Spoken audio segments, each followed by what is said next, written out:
Olá, fidelidade, capítulo 6. Tempo, tempos e a metade de um tempo. Então um deles falou ao homem vestido de linho, que estava rio acima: Quanto tempo passará antes que se cumpram todas essas maravilhas?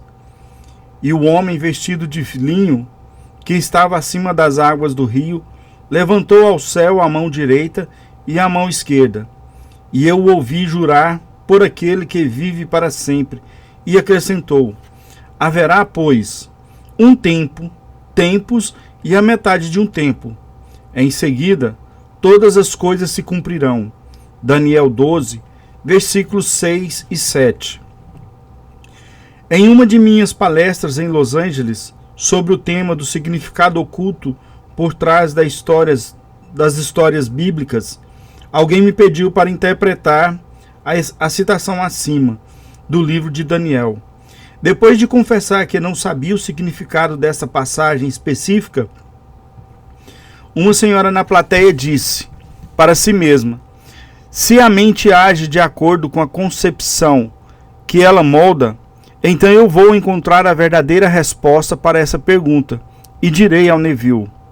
E isso foi o que ela me disse.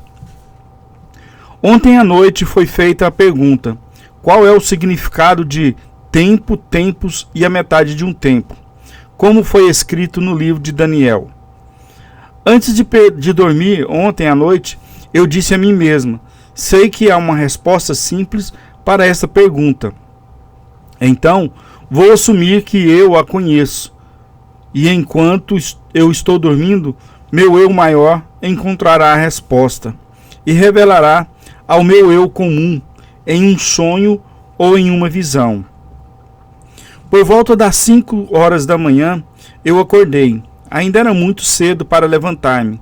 Assim, permanecendo na cama rapidamente, caí nesse estado meio acordada e meio que dormindo, e meio que sonhando. E enquanto estava nesse estado, uma imagem de uma velha senhora veio à minha mente. Ela estava sentada em uma cadeira de balanço, balançando para frente e para trás, para frente e para trás. Então uma voz, que me parecia ser dela, me disse: faça mais e mais vezes, até que isso atinja os tons da realidade.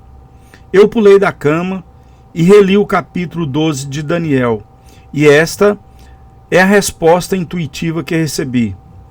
Considerando o 6º e o 7º versículo, se constituiu a pergunta da noite passada. Senti que, se as vestes com as quais os personagens bíblicos estavam vestidas correspondiam ao seu nível de consciência, conforme você ensina, então, de fato, o linho deve representar um nível de consciência mais elevado, pois o homem vestido de linho estava sobre as águas do rio. E se as águas simbolizavam um alto nível de verdade psicológica, conforme você ensina, então o indivíduo que podia andar sobre elas realmente deve representar um estado de consciência mais elevado. Senti, portanto, que aquilo que ele veio dizer devia de fato ser algo muito significativo. Agora, a pergunta foi feita a ele: quanto tempo passará antes que se cumpram todas estas maravilhas? E sua resposta foi: um tempo, tempos e a metade de um tempo. Lembrando da minha visão da velha senhora balançando para frente e para trás, e sua voz me dizendo para fazer mais e mais vezes, até que isso atinja os tons da realidade. E lembrando-me também que esta visão e sua instrução veio até mim em resposta à minha concepção de que eu sabia a resposta.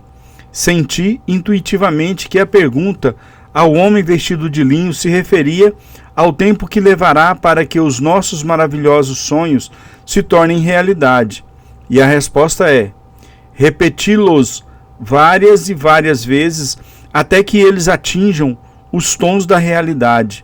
Um tempo significa um período para construir uma ação imaginária, que se traduza na realização do desejo.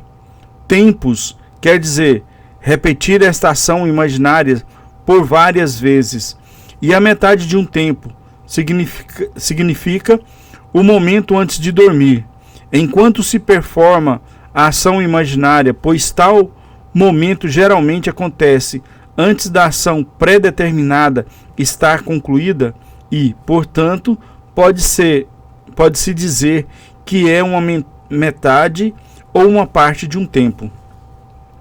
Obter internamente a compreensão desta passagem das Escrituras, pela simples concepção de que ela sabia a resposta, foi uma experiência maravilhosa para esta mulher.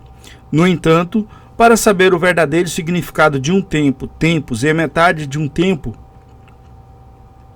ela deve aplicar a compreensão em sua vida diária. Nunca nos faltarão oportunidades para testar esse entendimento, seja por nós mesmos ou pelos outros. Há alguns anos atrás, uma viúva que vivia no mesmo prédio que eu veio me ver para falar sobre o seu gato. O gato era o seu companheiro fiel e era muito querido por ela. Ele, no entanto, tinha 8 anos de idade e estava muito doente, sentindo muita dor. Já havia alguns dias que ele não estava comendo e não saía de debaixo de sua cama. 2 veterinários tinham examinado o gato e avisaram a mulher que o gato não poderia ser curado e que ele deveria ser sacrificado imediatamente. Eu sugeri que, naquela noite, antes de se deitar, ela criasse em sua imaginação alguma ação que indicasse que o gato estava em sua antiga condição saudável. Eu a aconselhei a fazer isso repetidamente, até que isso adquirisse os tons da realidade para ela. Ela me prometeu que faria isso.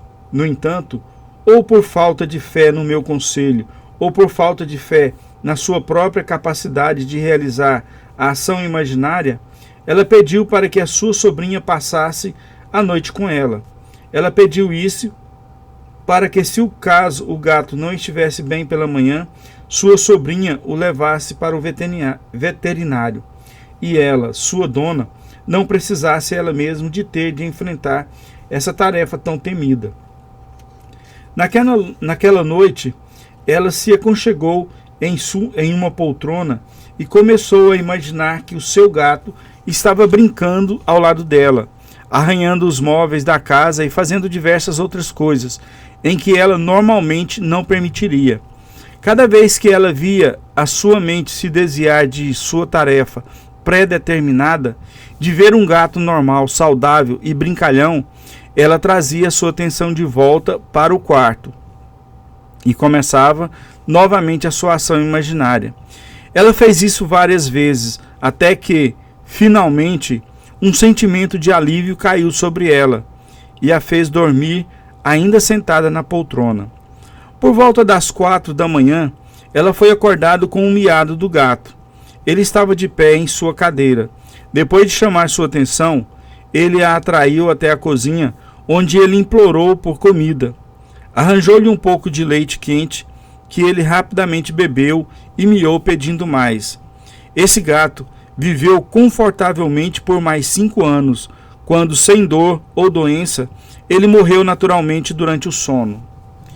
Quanto tempo passará antes que se cumpram todas essas maravilhas?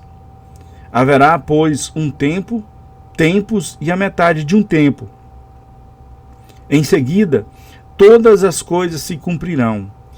Em um sonho ou em uma visão durante a noite, quando o sono profundo cai sobre os homens e adormecemos em suas camas, então ele abre os seus ouvidos e sela a sua instrução. Jó 33, versículos 15 e 16. E aqui encerramos o capítulo 7. E mais uma vez eu te peço, se você não é inscrito, por favor se inscreva, compartilhe, deixe o seu like. Se quiser, comente alguma coisa para que possamos movimentar o nosso canal. Obrigado.